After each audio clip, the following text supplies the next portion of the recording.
Janine, kinabog ang lahat.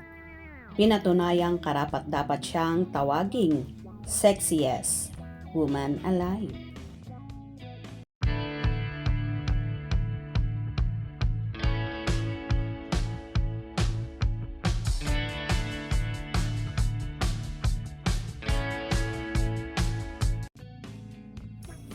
Puno ng emosyon at pagpupugay ang aktres na si Janine Gutierrez matapos siyang hirangin bilang sexiest woman alive ng isang magazine.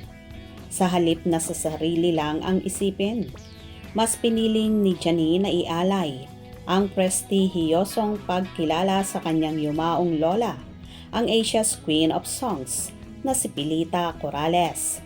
Ayon kay Janine, alam niyang matutuwa ang kanyang mamita sa kinalabasan ng kanyang photoshoot.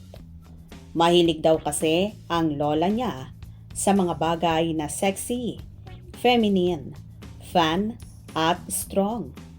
Diretsahang sinabi ng actress na para sa kanya, si Pilita ang tunay at sexiest woman ever.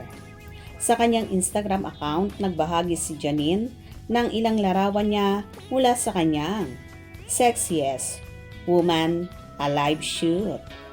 Thank you for having me, Esquire Philippines. I am so honored and happy to be the latest addition to your roster of incredible Filipinas. What makes me happiest about this is I know that Mamita would have loved this shoot.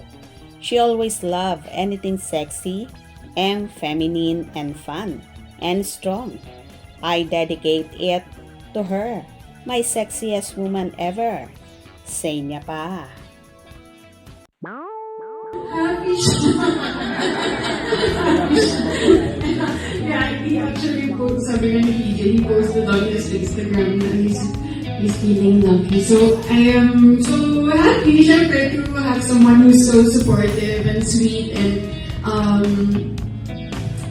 affectionate sa lahat ng mga ginagawa ko, especially with things in my work that syempre our team worked hard on it together, talagang collaboration siya also with the team of Esquire. So I also value his opinion pagdating sa creativity sa mga ganitong bagay. So happy ako kasi talagang nagagandahan siya.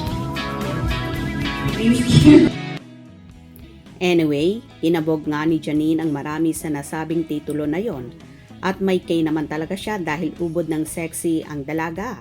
Kaya naman panay pala ang pagwo-workout niya noong mga nakaraan dahil ito pala ang pinaghahandaan niya. Kaya naman kahit ang nobyong si Jericho Rosales ay so proud sa kanya kung saan ibinandera pa ng aktor sa kanyang Instagram ang nasabing mga larawan ng nobya. Congratulations, Janine. At bagay lang sa'yo ang titulo na yan dahil ubod ka ng sexy. Kung nagustuhan nyo ang video na ito, comment down below.